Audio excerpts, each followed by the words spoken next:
Kwa alama ambazo klabu ya Yanga wamekuwa wakiziandika pamoja na kuzivuna katika kipindi hiki cha michuano ya CAF hapa Afrika, zimekuwa ni nyakati muhimu sana kwa upande wa klabu ya Yanga, na wazungumzia mashabiki, uongozi pamoja na wachezaji. Wachezaji mbalimbali wamekuwa na furaha, lakini tumekuwa tukiona mazungumzo yao yanavyoonyesha bashasha pamoja na ile sherehe ya usoni kuhusiana na timu yao kuweza kupambana, kujikongoja kwa nguvu na namna ya aina yoyote ile ili kuweza kuvuka katika kikwazo cha hatua za makundi ama group stage, ili kwenda mbali zaidi katika michuano hii. Sasa maneno yamekuwa ni ya namna nyingi yanayoongelewa kwenye mitandao ya kijamii, kwa sababu jambo lolote ukiona linazungumzwa kwa ukubwa ama kwa wingi, basi ujue kuna chachu ama kuna kitu kikubwa ambacho kinaenda kutokea. Sasa klabu ya Wanayanga hapo misimu michache iliyopita tuliweza kuwaona wakiwa na mchezaji Stefan Aziz Ki. Aziz Ki ameweza kufunguka na kuongea mengi kuhusiana na former football club yake, nazungumzia klabu yake ya zamani ya Young Africans.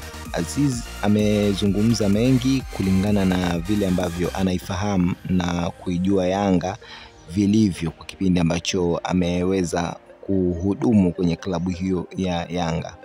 Aziz amezungumza mengi zaidi, hasa upande wa kiufundi, na kueleza kwamba klabu ya Yanga ni miongoni mwa virabu ambavyo kiukweli vimemfunza mengi na amepitia mengi alipokuwa klabu ya Yanga.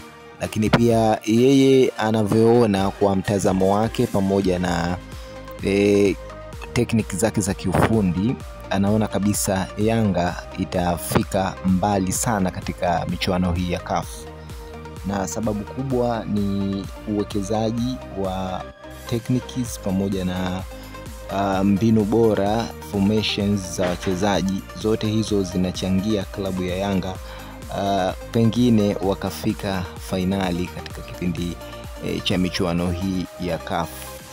Lakini yote kwa yote, Aziz Ki amewapa moyo wana Yanga kwa mengi ambayo wanayafanya, lakini pia amewataka wachezaji wazidi kujitoa na kuweza kufanya hard working wanapokuwa mazoezini, lakini na kuyashika mafunzo ambayo walimu wamekuwa wakiwapa, kwa sababu ni muhimu zaidi kwa wao kuweza kufika mbali katika michuano hii na kuweza kutimiza yale malengo pamoja na ndoto zao ambazo wameziweka katika kipindi hiki cha kuchukua kombe, kama ambavyo wenyewe wamekuwa wakiongea.